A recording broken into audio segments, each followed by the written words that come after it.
नीति आयोग की बैठक हुई, चिराग जी, ममता बनर्जी बीच बैठक से निकल गई, कह रही थी माइक बंद कर दिया, बोलने का समय नहीं मिल रहा, क्या कहेंगे? आप भी थे उस मीटिंग में। देखिए, उस बैठक में नीति आयोग की उस बैठक में मैं भी मौजूद था और ये सरासर गलत इल्ज़ाम है कि किसी का माइक वहाँ पे बंद कर दिया गया। पहली बात तो जब ये विपक्ष बोलता है कि माइक बंद कर दें, उस माइक का कंट्रोल वहाँ पे बैठे किसी भी व्यक्ति के हाथ में नहीं होता है, उस व्यक्ति के खुद के हाथ में होता है। ना लोकसभा में, ना राज्यसभा में, ना ऐसी किसी बैठकों में।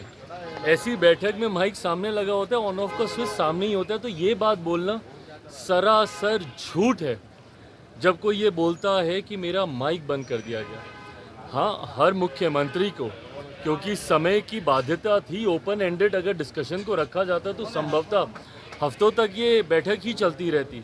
ऐसे में हर मुख्यमंत्री से ये विनम्रतापूर्वक आग्रह किया गया था कि अपनी बातों को संक्षेप में एक तय समय सीमा के भीतर रखा जाए। जब वो समय सीमा पूरी हुई, सिर्फ एक रिमाइंडर के तौर पर उनको ज़रूर, जैसे तमाम मुख्यमंत्री को दोबारा से नोटिफाई किया गया कि भाई आपका समय समाप्त हो रहा है, इस तरीके से। बट उसके बाद जिस तरीके से बंगाल की मुख्यमंत्री ममता बनर्जी जी एकदम से उत्तेजित होकर उस बैठक को बीच में ही छोड़कर चली गई, मुझे लगता है ये आचरण गलत है। अगर आपको अपनी बात को रखना भी है, कोई नाराज़गी भी है, तो आप वहीं पे रखती ना, बोलती कि अभी मुझे और बोलना है, मुझे और कहना है। हम सब वहाँ पर मौजूद थे।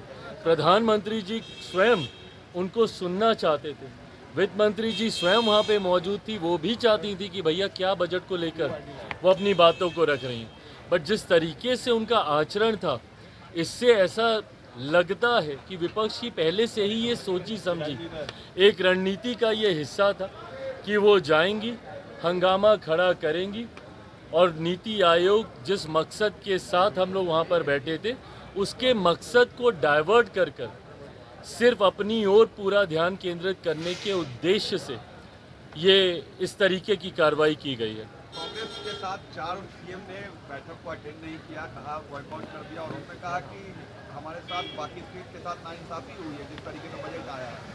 भाई, मेरी समझ के परे है। अगर आपको ऐसा लगता भी है, किसी भी राज्य को अगर ऐसा लगता है कि उनके साथ नाइंसाफ़ी हुई है, तो यही वो उचित फोरम है ना। नीति आयोग की बैठक ही वो मंच है जहां पर जाकर आप प्रधानमंत्री जी के समक्ष अपनी शिकायतों को आप रख सकते थे। इस मंच पर जाकर अपना ऐतराज़ आप दर्ज करा सकते थे, अपनी आपत्ति आप दर्ज करा सकते थे। और जो लोग ये बोलते हैं कि हम लोग के साथ भेदभाव हुआ, पहली बार देश में एक ऐसा बजट एक लंबे समय के बाद देखने को मिला जिसने पिछले 10 सालों में देश की मजबूत होती अर्थव्यवस्था का लाभ जनता को पहुंचाने का काम किया। इसमें जहां प्रमुखता से देश के गरीबों का जिक्र किया गया, अन्नदाता का जिक्र किया गया, नारी शक्ति का जिक्र किया गया, युवा शक्ति का इसमें जिक्र किया गया। ये ऐसे सेक्टर्स हैं जिसमें प्रमुखता से उनको लाभ पहुंचाने के लिए योजनाओं की और राशि की घोषणा की गई। जो राज्य कहते हैं कि उनके साथ अनदेखी हुई, क्या उनके राज्य में गरीब नहीं है? क्या उनके राज्य में महिलाएं नहीं हैं?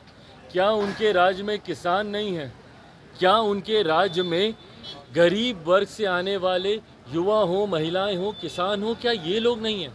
तो सिर्फ राजनीतिक हंगामा करने के लिए, और मैं दावे के साथ कहता हूँ कि भाई ये लोग पिछले बजट भी निकाल कर दिखाएं कि किस किस राज्य को कितना कितना आवंटन किया गया है जब सरकार कांग्रेस के नेतृत्व में चल रही थी। यूपीए की सरकार हो या उसके पहले की सरकार हो, कितने राज्यों का जिक्र किया गया।